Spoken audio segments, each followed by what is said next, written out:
Ladies and gentlemen, please excuse my voice. I have just come back from a mission and really strained my voice, I think. It is a great honor to present at this very first International Conference on Protection and Accountability in Burma, Myanmar. As you know, I have just completed an 11-day visit to Thailand and Bangladesh. Today's presentation will be based on my visit and the end of mission statement presented on 25 January 2019 in Dhaka, Bangladesh. It is quite unfortunate that the human rights situation in Myanmar continues to deteriorate and how many parts of the repressive architecture that existed under successive military governments remain. Instead of bringing about the democratic reforms that were promised, the civilian government is consolidating what military governments worked towards for many years. Today, I will address the overall situation relating to democratic space, human rights and violations in the ethnic states, and the situation of Rakhine. Democratic space, including the freedoms of speech and association, is ever fragile in Myanmar. Communities across the country remain divided along religious and ethnic lines, and members of ethnic minorities face marginalization and discrimination. Ethnic nationalities around the country continue to be subject to domination by the central government and the military, despite the official stance that they are working towards peace.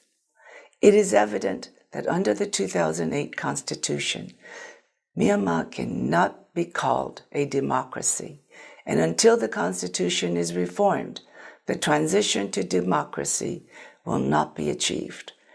I am greatly concerned that the enduring repressive environment is discouraging people from speaking out freely about human rights violations and injustices.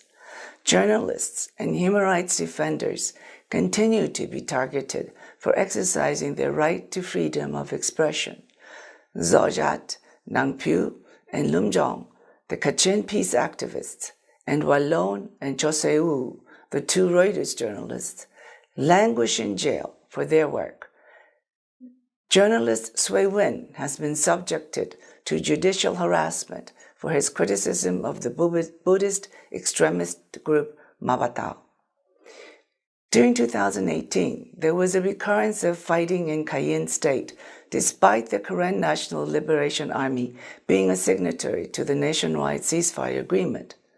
This trend has continued into this year, with several clashes already taking place in Mutro district in close proximity to civilians, who see troops moving through their villages and forests and hear gunfire nearby. I have been told that the military is constructing new bases in Kaya State, and I'm concerned that fighting may soon break out there too. There are around 162,000 IDPs in southeast states and regions, living in camps or scattered throughout the rural communities. A unilateral ceasefire of 4 months in Kachin and Shan was announced by the Tatmadaw in December. However, fighting between ethnic armed organizations in Shan have occurred since this announcement. The government plans to close IDP camps in Kachin, Shan, and Rakhine states, with the possibility of relocating people to remote areas, far from their places of origin and removed from economic opportunities and humanitarian support. The government has failed to consult the IDPs and national and international organizations who are working with the displaced populations. Returns to the IDPs' places of origin are needed, but such plans must be in accord with the international standards of safety, voluntariness, dignity, and sustainability. The recent amendments to the 2012 Vacant, Fallow, and Virgin Lands Management Law are worrying. This law will also permit the government to appropriate land from people who live there on the basis of customary practices. This is commonplace in ethnic areas, including Rakhine, Kachin, Shan, and Cayenne State, where communities have depended on this land for their livelihoods, traditions, and culture for generations.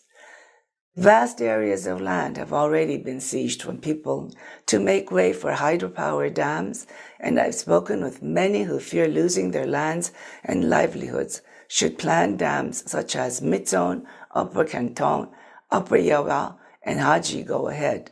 There is no transparency surrounding these plans, and the government has failed to consult those affected, causing further concern and uncertainty for millions.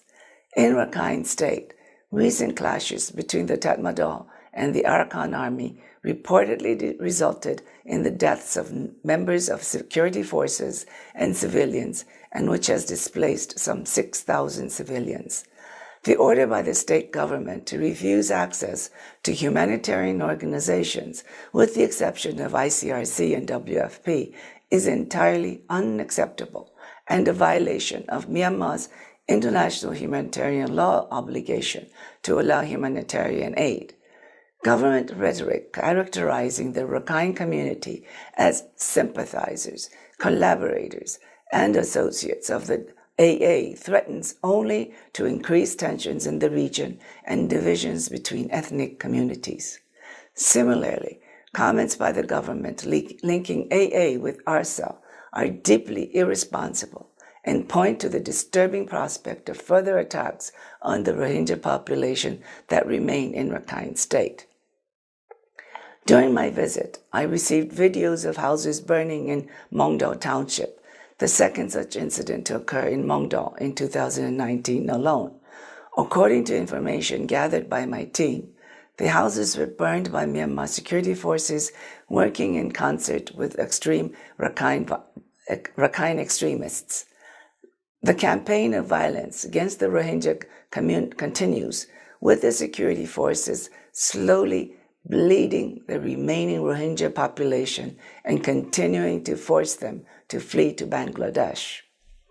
On Saturday, 26th of January, a military raided an entire village and looted gold, jewelry from the villagers of Tamila village in Ratidong Township in northern Rakhine State.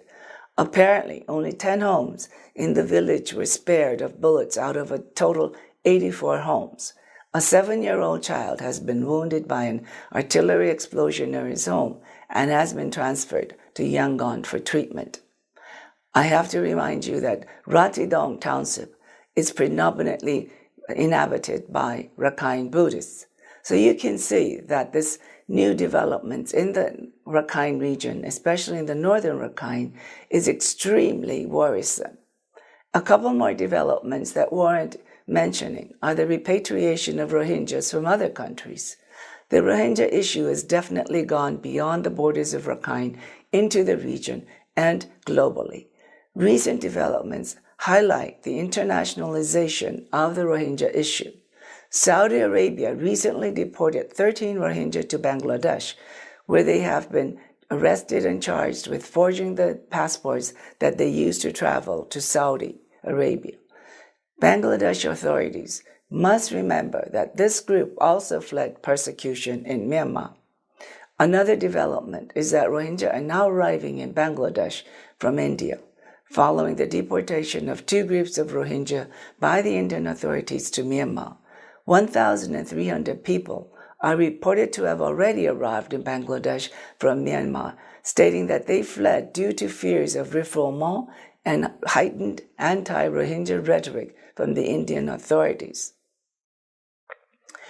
The causes of the Rohingya situation lie in Myanmar, and it is Myanmar that needs to find the solution. Its campaign of violence against ethnic minorities, including the Rohingya, the Cayenne, the Kachin, and the Shan, must end. There must be accountability for the campaign of ethnic cleansing and possible genocide against the Rohingya, as well as the war crimes against humanity perpetrated against ethnic minorities around the country.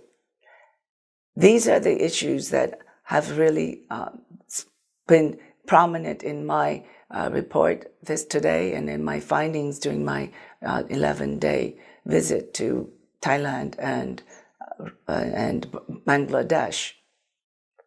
It is also evident that the Rohingyas cannot return to Rakhine in the near future. The situation, as we have seen the developments in Rakhine State, and as long as the existing architecture that drove them out of Rohingya, drove the Rohingya out of Rakhine remain, it is impossible for the Rohingya to return. Therefore, it is the responsibility of Myanmar to make the conditions conducive to the return of the Rohingyas. We've been talking so long about addressing the root causes. Well, I think we know what the root causes are. What drove Rohingyas out of Rakhine State? What were the reasons of driving these people out of the state? So let's not waste any more time. If the international community cannot, and once and for all, live up to the rhetoric and the campaign word, never again, I think this time the international community should really face up to its responsibility of not intervening in time enough for the people of Myanmar. The persecution of the Rohingya must stop now and for all. Thank you very much. I wish you a very fruitful 2-day conference.